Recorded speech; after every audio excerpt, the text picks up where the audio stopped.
camarades peuple d'Afrique, peuple de Côte d'Ivoire, chers camarades du Liptako Gourmand, mes chers camarades, soyez salués en vos rangs grade qualité. Aujourd'hui, nous sommes le mercredi... Attends. Mercredi 7, non? Aujourd'hui, nous sommes mercredi 6. Voilà. Nous sommes mercredi 6 mars 2024. Chers camarades, quand on le dit, vouloir c'est pouvoir. Nous avons dit que Dran Ouattara allait tomber. Nous avons dit que nous allons faire tomber Dran Ouattara. Eh bien, chers camarades peu d'Afrique, nous sommes résolument dans ce combat. Et nous avançons petit à petit sur cette voie. Aujourd'hui, je vais vous mettre Sila Sekou, le camarade de la société civile, Sila Sekou, et Picheline Ballet, qui appelle à manifestation. Demain jeudi 7, comment on appelle, 7 mars 2024, à une grande manifestation contre les déguerpissements abusifs. Les déguerpissements abusifs qui se déroulent en Abidjan et peut-être probablement à l'extérieur de la Côte d'Ivoire. Pardon, à l'extérieur d'Abidjan, à l'intérieur de la Côte d'Ivoire. Chers camarades, trop c'est trop. Trop c'est trop. Et trop c'est toujours trop. Si c'est pas Congo, avant de vous mettre ici la vidéo, parce que je vous ai dit, ça fait que à cause de ça, j'ai du mal à regarder au-delà des frontières de la Côte d'Ivoire. Mais hier, on a fait géopolitique. C'est pourquoi il faut que je fasse au moins 2 vidéos maintenant par jour pour que je puisse rattraper les autres combats. Voilà. Donc, je vous demande de tapoter, de partager au maximum la vidéo, de la mettre partout à travers le monde entier. De tapoter, de partager la vidéo, de la mettre partout à travers le monde entier. Partout à travers le monde entier. Partout à travers le monde entier, chers camarades. Écoutez ce que dit ce Bakongo aujourd'hui. Écoutez ce que dit ce Bakongo aujourd'hui encore. Il dit quand on rentre à Abidjan, c'est comme si on rentrait dans un village. Voilà ce que Bakongo dit aujourd'hui. Quand on rentre à Abidjan, c'est comme si on rentrait dans un village. Je n'ai pas été nommé pour me tourner les pouces. J'applique la feuille de route du président Ouattara. Le président m'a demandé de mettre fin au désordre. Est-ce que vous avez entendu? Est-ce que vous avez entendu ce que Bakongo a dit encore aujourd'hui? Écoutez, nous allons mettre fin au fléau de la mendicité et leur trouver des boulots comme les Wotro et vendre à la sauvette. Écoutez ce que Bakongo dit. Bakongo dit, Ouattara lui a donné une feuille de route. Une feuille de route, c'est-à-dire que quand on te nomme là, ce qu'on te donne, ce que tu dois faire là, on met ça sur papier et puis on te dit, voilà voilà ce que tu dois faire. Voilà ton travail. Vous comprenez ça? Vous comprenez ça? Vous comprenez ça? Voilà ce que Bakongo dit. Donc pour lui, Abidjan, quand tu rentres à Abidjan, Abidjan ressemble à un village. Donc lui, il veut que Abidjan ressemble à une ville. Donc tous les pauvres qui sont à Abidjan, les maisons basses, les cours communes, les ceci, les cela, il va tout détruire. Si vous ne me croyez pas là, asseyez-vous. C'est pourquoi, les camarades peu d'Afrique, le camarade Sila Sekou, mais avant le camarade Sila Sekou, je vous avais dit que les Achans s'étaient constitués en collectif et qu'ils ont fait une déclaration. Ils ont demandé la démission de Bakongo. Je vais vous montrer déjà ces images. Avant de vous montrer ces chers camarades peu d'Afrique. Voilà les Achans ici. Voilà les manifestations. Voilà les déclarations. Voilà le leader. La femme là. Ok. C'est petit. Celle-là, c'est petit piment. Hein? Voilà. Voyez ça. Voyez le banderole. Si c'est Bakongo, il faut laisser le poste de gouverneur du district d'Abidjan aux Achans. Au Tchaman, voilà. Si c'est Bakongo, il faut laisser le poste de district au Tchaman. Donc, il n'a qu'à quitter, il n'a qu'à démissionner. le Waworo. Voilà, voici la go là. Vous avez vu, j'ai mis croix rouge sur Bakongo. Vous avez vu, non? Ah bon, d'accord. Donc, continue. Là, voici ici. Vous le voyez, non? Ah bon, d'accord. Là, voici ici. Voilà. Ah, ça, ils sont en tenue tchama même. Ah bon, d'accord. Là, voici, elle a arrêté devant un gros arbre. Ouais. Là, voici ici. Là, voici ici. Ouais, leur déclaration. Elle est en train de lire leur déclaration. Ouais, non? Ah bon, d'accord. Donc, chers camarades peu d'Afrique, quand j'ai fini de dire ça, on va très rapidement aller écouter ici. Si c'est ce coup, et puis j'ai Bali. On va les écouter. Chers camarades peu d'Afrique, on est parti. On est parti. Yorob Man. Yorob Man. Il faut dire que nous sommes là.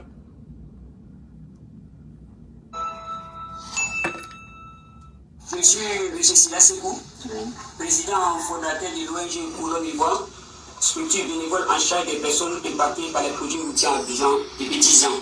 Écoutez, hein? Il faut dire que nous sommes là cet après-midi pour soutenir les déguerpis du district d'Abidjan. Parce que, en tant que militant des droits de l'homme, depuis 2021, nous avions été informés par le Conseil national des droits de l'homme que 54 sites ont été identifiés comme zone à risque. Nous avons écrit au Conseil national des droits de l'homme pour mettre cette liste à notre disposition, ça n'a jamais été fait. Nous avions écrit au ministère de l'hydraulique, de l'assainissement et de la salubrité pour mettre ce document à notre disposition, ça n'a jamais été fait. Nous avions écrit aux différents maires de la commune d'Atekoubé et de Yopougon de mettre la liste des quartiers des zones à risque à notre disposition pour qu'on puisse faire une contre-expertise. Ça n'a jamais été fait. Nous avions écrit par 2 courriers à la Direction générale de la protection civile pour qu'ensemble nous puissions travailler. Parce que le rôle d'une ONG, c'est la sensibilisation. On s'est porté garant pour sensibiliser les populations, pour que ces populations puissent partir. Nous n'avions jamais eu de retour. Nous sommes surpris en 2024 que des sommes sont constituées comme des zones à risque. Jusqu'à 77. Et aujourd'hui, c'est le retour à 176 dont 67 à risque. Donc 77 à risque. Mais nous pensons que d'abord, depuis un moment, nous avons remarqué qu'il y a une politique anti-pauvre en Côte d'Ivoire. Il y a une politique d'expropriation des... Une politique anti-pauvre. Une politique anti-pauvre. Une politique anti-pauvre. Voilà ce que dit Sila Sekou. Sila Sekou dit qu'il y a une politique anti-pauvre en Côte d'Ivoire. Qui est en cours. Parce qu'on ne peut pas déguerpir des populations d'un site pour dire que c'est une zone à risque et on vient encore construire des bâtiments. Nous avions vu ça massif. Si c'est pas qu'on avait déguerpi des gens et une fois Adoua était venu pour chercher à exploiter ce coin. Oui, il faut dire que la manifestation du jeudi aura lieu devant le district autonome d'Abidjan à partir de 8 heures. Parce que nous avions remarqué qu'il y a un discours de sous actuellement. Attends. Il y a une manifestation qui doit avoir lieu demain devant le district à partir de 8 heures. Je répète ici. Je répète pour tous ceux qui sont dans les dégâts, pour tous ceux dont les maisons ont été cassées. Tous les déguerpis, je répète. Mettez le cœur. Mettez le cœur qui est ici. Vous êtes là, vous ne mettez pas le cœur. Mettez le cœur. Il y a une manifestation qui doit avoir lieu demain jeudi, devant le district autonome d'Abidjan. Devant le district, demain. Vous avez compris? Voilà. Devant le district demain, au plateau. Voilà. On est parti. Les militants des droits de l'homme ne sont pas respectés. Donc pour nous, le Coulomb Ivoire, on avait une seule alternative, c'était manifester. Pourquoi de manifester, d'exclure la population dans sa manifestation? Le Conseil national des droits de l'homme a demandé la suspension des opérations. Ça n'a pas été respecté.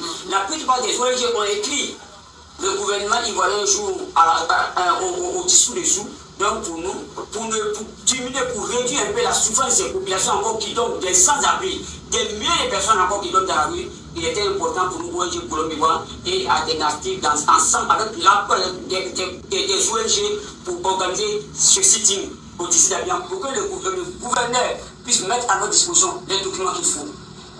D'après le ministre de la communication, porte-parole du gouvernement qui a dit qu'il y a 1000 propriétaires de Bouribana qui ont reçu les clés, qui ont été logés à Songo.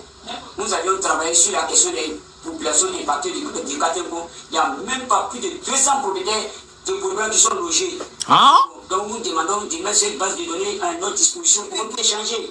ils font croire à la population que certaines personnes sont indemnisées. Oui, nous voyons la détermination, l'engagement du gouvernement, mais qu'ils puissent nous présenter ces documents pour qu'on puisse retirer ceux qui sont indemnisés. Parce qu'à Gouribana, dans le cas il y a 21 hectares qui étaient concernés d'abord dans les projets, mais l'autre, nous avons échangé avec la base n'a pu récupérer que 6 hectares. Donc, vous voyez que les 12 hectares aujourd'hui, ces populations étaient déguerpies sans les indemniser, sans les donner des mesures d'accompagnement. Vous voyez, quand on parle d'une Côte d'Ivoire solidaire, quand on parle du vivre ensemble, il faut écouter le plus petit et le plus grand. Parce que l'émergence, j'ai toujours dit, l'émergence ne peut pas se faire en mettant encore des populations dans la rue. Mais nous remarquons depuis 2 semaines que certaines populations vivent encore dans l'extrême pauvreté. L'extrême pauvreté. L'extrême pauvreté. L'extrême. Quand on parle du développement, le développement doit être inclusif, participatif et durable. Si on était contre le développement de la Côte d'Ivoire au début, on ne porterait pas nos choix sur le président Alassane Ouattara. Voilà. Nous avons porté notre choix au président Alassane Ouattara parce qu'il avait une politique de développement. Voilà. Il a dit qu'il devait améliorer les conditions de vie des populations. Voilà. Donc pour nous, l'Ivoirien qui était dans une pièce devait se retrouver dans 2 pièces. Celui qui était dans 2 pièces devait se retrouver dans 3 pièces, 3 pièces, 4 pièces. Mais aujourd'hui, nous sommes surpris que ceux qui vivent dans ces modestes quartiers sont déguerpis. Voilà. Le coût du loyer coûte cher. Et affiché, vous êtes tous au courant que ce n'est pas facile. Et l'État parle du développement, le développement doit être inclusif. Il faut vraiment que l'État puisse réfléchir, penser. Et nous demandons surtout, de nous donner l'emprise exacte des sites à déguerpir. L'État n'a communiqué aucune date. Parce qu'il faut avoir un chronogramme des déguerpis de ces quartiers, pas de chronogramme. 2. Pas d'assistance aux personnes déguerpies. C'est juste la période de casse qui a été prévue. On casse du 9 au 17, c'est tout. Pas d'assistance. Le ministère des droits de l'homme a disparu, n'est pas sur le terrain. Le ministère de la solidarité a disparu. Donc nous demandons au gouvernement d'être responsable. Nous rêvons à un État responsable, un gouvernement responsable. Donc nous invitons... Mettez le cœur, mettez le cœur. Et les parents de ces populations, parce qu'il y a plus de 2 millions de personnes qui vont déguerpir. Plus de 2 millions de personnes qui vont déguerpir. Plus de 2 millions de personnes sont concernées par les déguerpissements. Plus de 2 millions d'Ivoiriens. Parce qu'Abidjan compte plus de 4 millions, 6 millions d'Ivoiriens. Abidjan, c'est 6 millions de personnes. Abidjan, 6 millions. Sur les 6 millions, il y a 4 millions qui seront dans la rue. 4 millions de personnes qui seront déguerpies. Écoutez. Pendant la vidéo, mettez le cœur. Pendant la vidéo, mettez le cœur. On est attaqué, on est attaqué, on est restreint. Mais vous venez vous asseoir, vous regardez. C'est pas bon, les gars. C'est pas bon. Voilà, vous avez vos rôles à jouer. Donc, nous demandons à toutes ces personnes de se mobiliser le jeudi pour que le gouverneur, monsieur le gouverneur puisse mettre ces documents à notre disposition. Il faut respecter les militants des droits humains. Il faut nous respecter. Donc, je vous remercie. Je suis là ce soir au siège de l'ONG Mouvement Colombe Pouvoir pour apporter tout mon soutien à mon frère Silas Sekou, qui est vraiment à féliciter parce que s'engager aux côtés des populations lésées, aux côtés des populations en difficulté, il faut vraiment les aimer pour le faire, il faut aimer l'être humain.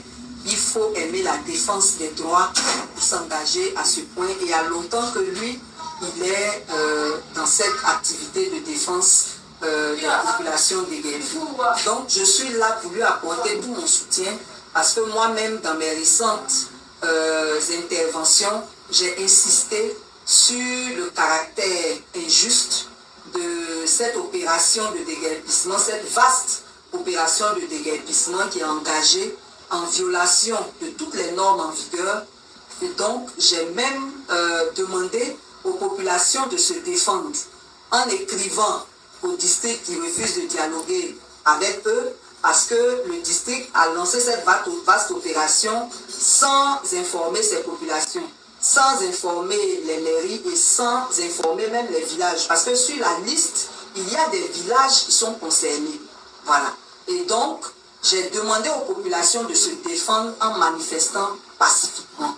Donc, je veux apporter tout mon soutien à cette manifestation qui se tiendra le jeudi au district et encourager tous les déguerpis à être solidaires. S'ils sont nombreux à venir revendiquer leurs droits pacifiquement, les pouvoirs publics seront obligés de prendre en compte leur situation. Mais s'ils ne viennent pas nombreux, ils mettront en danger ceux qui viendront alors qu'ils sont en train d'exercer leurs droits. L'article 20 de notre Constitution nous autorise à manifester pacifiquement, donc on ne fait rien de mal, puisque les pouvoirs publics n'ont engagé aucun dialogue avec ces populations qu'ils ont jetées à la détresse. Donc vraiment, tout mon soutien au mouvement ONG Colombe Ivoire, et j'invite tous les déguerpis et tous les menacés de déguerpissement, puisqu'on connaît la liste, à se joindre à cette manifestation pour en faire un succès, et j'espère que les pouvoirs publics pourront réviser leur façon de faire afin de respecter les droits humains comme le recommande l'article 2 de la Constitution ivoirienne. Merci. Chers camarades, vous avez entendu. Et c'est pas fini. Est-ce que vous savez que l'imam Berté est victime de menaces? Je voudrais ici, de façon solennelle, apporter mon soutien à l'imam Berté. Imam Berté, qui a dit que les joueurs ont eu 100 millions chacun et que les supporters ont bénéficié de maisons détruites. Imam Berté est victime de menaces aujourd'hui en Côte d'Ivoire. On le traite d'opposant politique. On le traite de tous les noms. Juste parce qu'il s'est mis du côté des pauvres. Imam Berté est menacé. On va l'écouter ici. On va l'écouter. Et puis je vais lire d'abord ce qu'il a écrit sur cette vidéo. La vidéo, on va l'écouter, c'est en Bambara. Mais je vais vous lire ce qu'il a écrit. Et de là, vous allez comprendre que le monsieur, il souffre. Écoutez ici. Devoir de mémoire à ceux qui ont la courte mémoire, qui sont amnésiques, fanatiques, ou encore ou encore dans l'émotion, et qui pensent que nous sommes contre le régime actuel. Nous ne faisons que dire la vérité sur la réalité quand cela s'avère nécessaire. C'est Imam Berté qui parle. Et écoutez ici ce qu'il a mis en vidéo pour que les gens puissent écouter.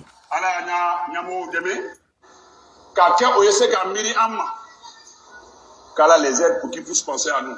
Voilà. Allah leur facilite la tâche. Nous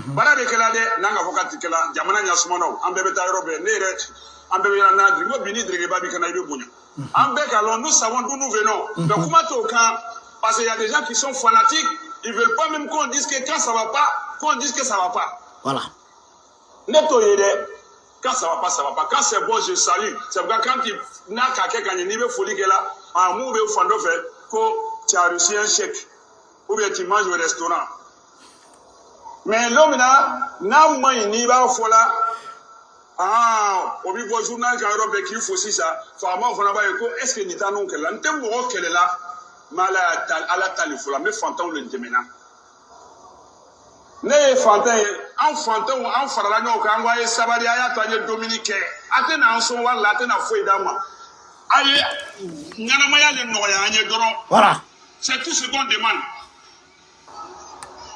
Allah ka aye famu te aye me aye famu politique kuma te yere ni yere kuma le ni yere ni kuma le Il c'est pas parole politique hein, c'est parole de survie. C'est parole de survie. Vous comprenez ça? Ben ça va pas. Ben lui-même où il vit là, c'est menacé. Même mosquée où il prêche là, c'est menacé. Donc lui il dit c'est une question de survie. Lui, il parle de sa survie, il ne parle pas de politique, hein. On écoute. De politique. Ni un yere kun kole, baloni saya be féminin. Politique be voyo. Il dit quelque chose où il y a une question de vie ou de mort. Est-ce qu'on parle de politique là-bas? On parle de la vie, parce que là, au bout, c'est une question de vie ou de mort. Ben, si on te détruit, on casse toute ta vie. On te ruine de A à Z. Mais c'est une question de vie ou de mort, tu peux mourir. Donc ce qu'il est en train de dire, c'est pour interpeller le pouvoir public. On écoute. On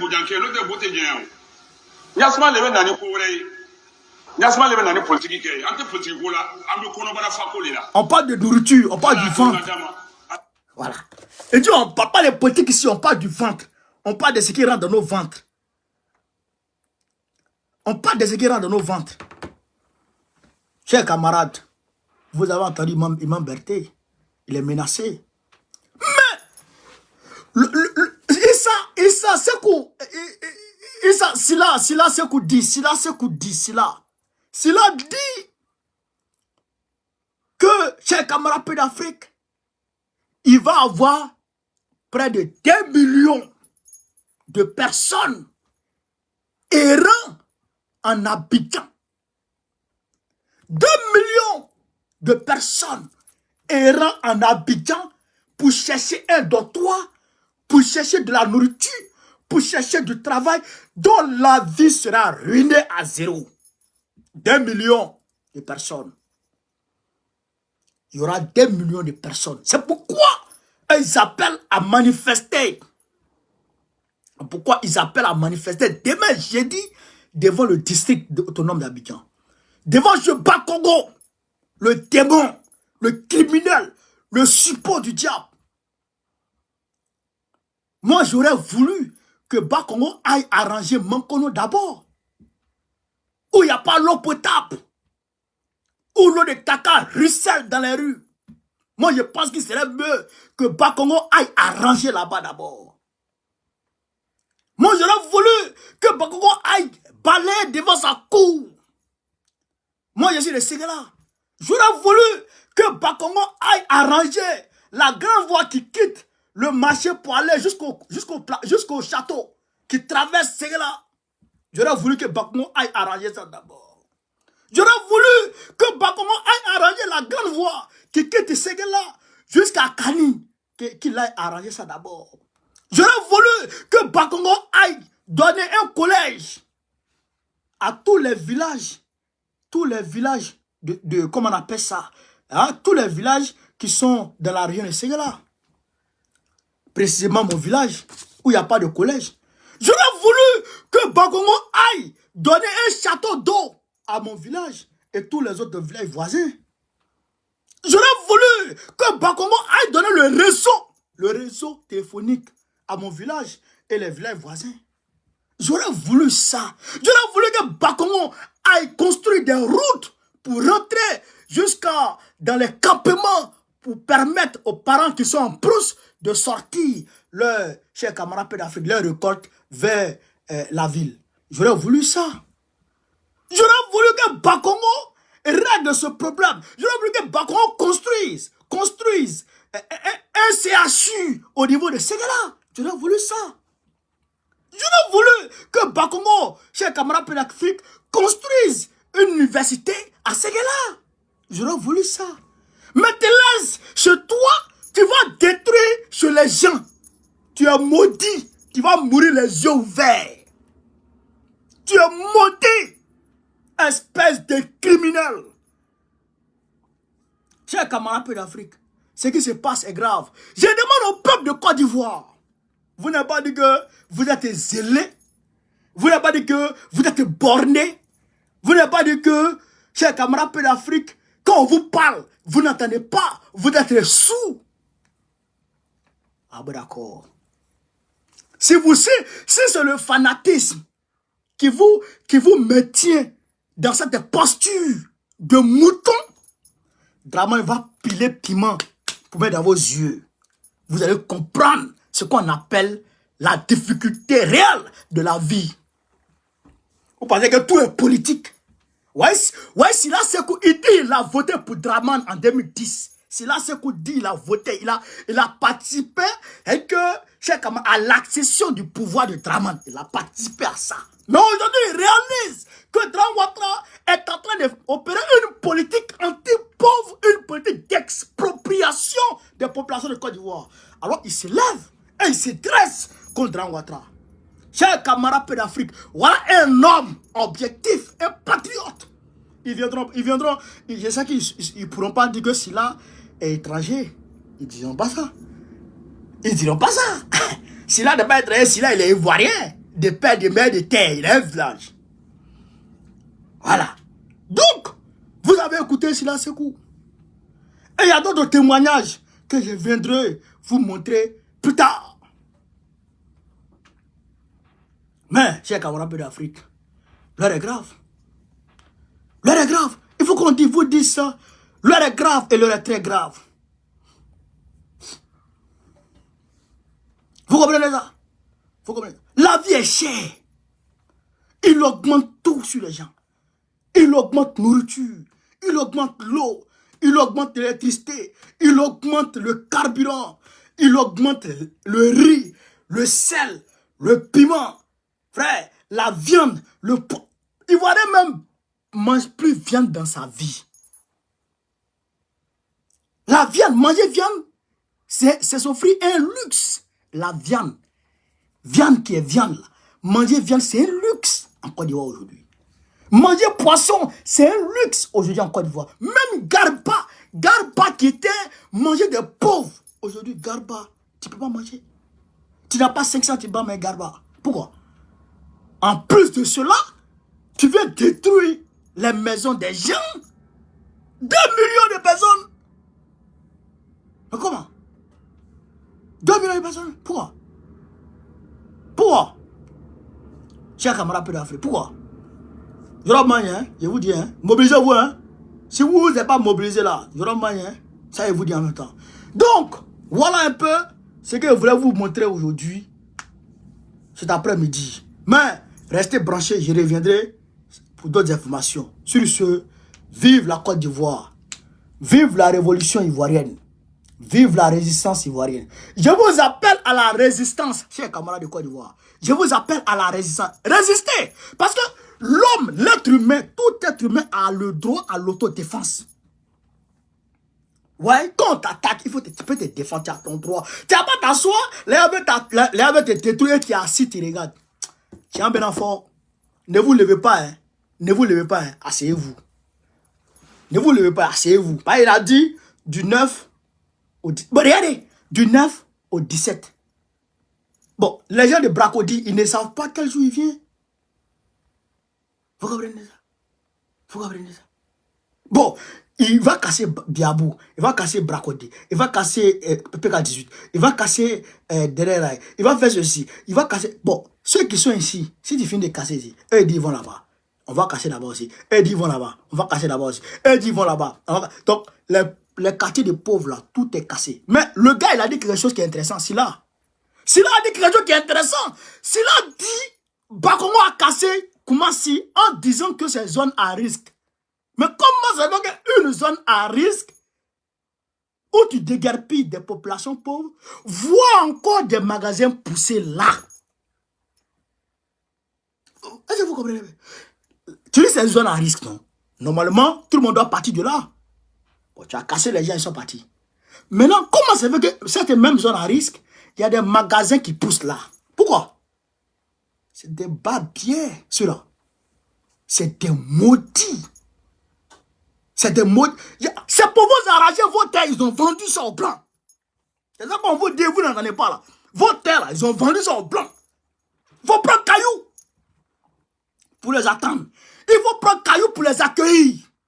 S'ils viennent vous détruire, vous avez le droit à l'autodéfense. C'est un droit. C'est un droit. Si moi j'étais là-bas, là, j'étais à la tête, d'un gang. J'étais à la tête d'un gang. Alors, il y a où pas là. Si moi j'étais là-bas, quoi. Alors, j'étais à la tête d'un gang. Et puis, mon boy est derrière, et puis on les attend. Et puis, on suivait le quartier. Hey, tout le monde allait parler ce jour qu'il y a quelque chose qui s'est passé en Côte d'Ivoire. Frère, je dis, si c'était moi, j'étais à la tête d'un gang. Ouais. Non, c'est que ça, il n'y a rien à faire, quoi. Ça, il n'y a rien à faire, quoi. Mais, c'est-à-dire que... Mais comment? C'est que le gars, son papa a travaillé. Comme nous, je transpire par ici. Je brave le froid, la neige. Puis je construis pour mes enfants. Puis tôt ou tard, il a mouru. Et puis mon premier fils, cette maison-là, il prend pour gérer ses petits frères, sa famille et tout. Et il n'a pas de travail. Ces maisons-là, il n'y a pas de travail à Abidjan. Ces maisons-là, qui prend pour vous faire? Et tu viens détruire ça. Ses petites soeurs, ses petits frères. Personne ne va à l'école encore. Leur vie s'arrête. Tu vois ce que ça donne? Et bon, eh bien, les gens qui sont dans ça là, ils sont nombreux. Ou bien un homme qui a travaillé toute sa vie. Il a construit une maison. Toute sa vie, il a travaillé, construit une maison. Et il a vieilli. C'est la cour là qui lui permet de vivre. Il n'a plus d'autres entrées. Ses enfants ne travaillent pas. Ils vont à l'école. Et tu viens casser. Il vit comment? Il va mourir de crise cardiaque. C'était moi, j'étais à la tête d'un gang. J'étais à la tête d'un gang. Et ce qui allait se passer. C'est ce que Imam Bertha a dit. Il dit c'est une question de vie ou de mort. C'est ce que Imam Bertha a dit, vous avez entendu. Il dit c'est une question de vie ou de mort.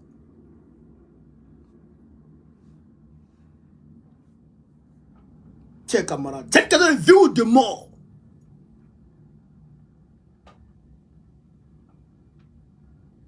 Je vous appelle à résister. Résister. Résister. Et résister encore.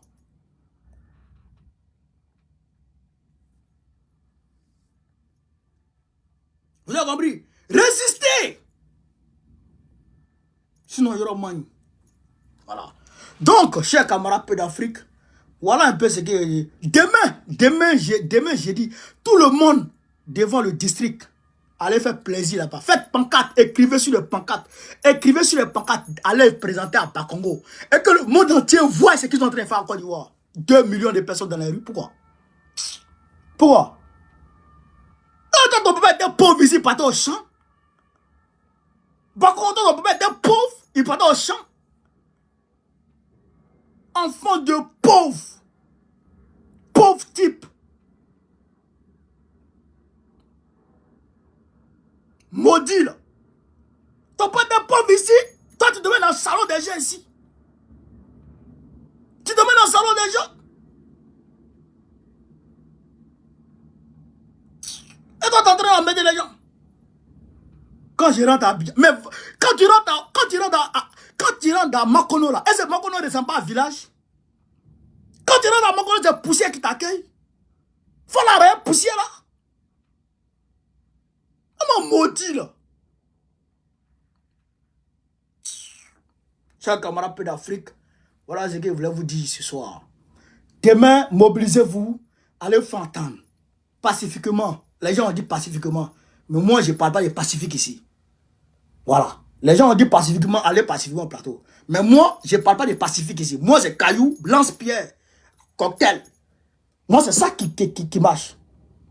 C'est ça qui est la vérité. Voilà. Donc, chers camarades d'Afrique, on est ensemble. Vive l'Afrique libre. Vive le panafricanisme. Vive tous les pays panafricains. Babo, président du Gouvernement 2025. Ceux qui sont sur TikTok, restez 10 minutes. On va donner la parole à 2 personnes.